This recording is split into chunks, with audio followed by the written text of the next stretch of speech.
పుష్కరుడి వృత్తాంతం కథకుడు.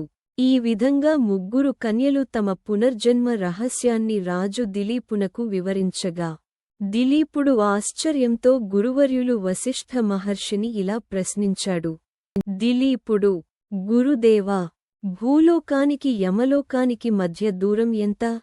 చనిపోయిన ఆ ముగ్గురు కన్యలు అంత తక్కువ సమయంలో ఎలా తిరిగి వచ్చారు? వశిష్ఠ మహర్షి: మహారాజా, నీవు అడిగిన ప్రశ్న లోకహితానికి ఉపయోగపడేదే. ఆ ముగ్గురు కన్యలు మాఘమాసంలో చేసిన స్నాన పుణ్యఫలంతోనే మళ్లీ జీవించారు. దీనికి ఒక గొప్ప ఉదాహరణ చెబుతాను. ఆ కథే పుష్కరుడి వృత్తాంతం. కథకుడు: ఒకప్పుడు పుష్కరుడు అనే ఒక బ్రాహ్మణుడు ఉండేవాడు. అతడు జ్ఞానవంతుడు, దయాశీలి, పరమభక్తుడు. ప్రతి మాఘమాసంలో నదీ స్నానం, జపం, దానం తప్పనిసరిగా చేసేవాడు. యముడు యమభట్టలతో: ఓ భట్టలారా, పుష్కరుడి ప్రాణాలు తీసుకురండి. కథకుడు: యమభట్టలు వెంటనే భూలోకానికి వెళ్లి పుష్కరుడిని తీసుకువచ్చి యమలోకంలో నిలబెట్టారు. అప్పుడే యముడు పుష్కరుడిని చూసి ఆశ్చర్యపోయాడు.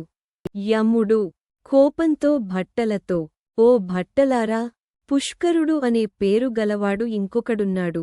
వాడిని తీసుకురావాలి గాని ఈ మహాత్ముడిని ఎందుకు తెచ్చారు? యముడు పుష్కరుడితో వినయంగా: క్షమించు మహానుభావా, ఇది పొరపాటు. నీవు తిరిగి భూలోకానికి వెళ్ళవచ్చు.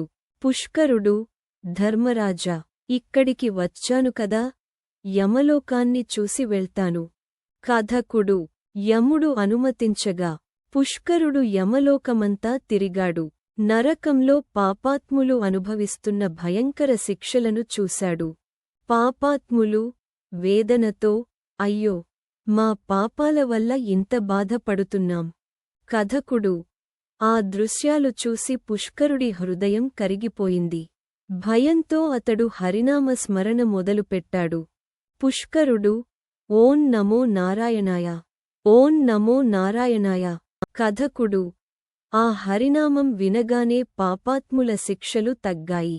కొంతమంది పాపాలు క్షయమయ్యాయి. యముడు ఆశ్చర్యంతో: భక్తి ఎంత గొప్పదో నేడు నాకు అర్థమైంది. కథకుడు: యమలోకాన్ని పూర్తిగా చూసిన తరువాత పుష్కరుడు తిరిగి భూలోకానికి వచ్చాడు. అప్పటినుంచి మరింత భక్తితో, మరింత జ్ఞానంతో జీవించాడు. వశిష్ఠ మహర్షి దిలీపునకు: మహారాజా, ఇదే మాఘమాస మహిమ. భక్తి, దానం, జపం చేసినవారు యమలోక భయానికే అతీతులు. దిలీపుడు: గురుదేవా, నేటి నుండి నేను కూడా మాఘమాస వ్రతాన్ని ఆచరిస్తాను. కథకుడు ముగింపు: ఈ విధంగా పుష్కరుడి వృత్తాంతం మనకు ఒకే సందేశం ఇస్తుంది. పాపం భయంకరం, భక్తి రక్షణ. నరకానికి దారి పాపం, ముక్తికి దారి నామస్మరణ.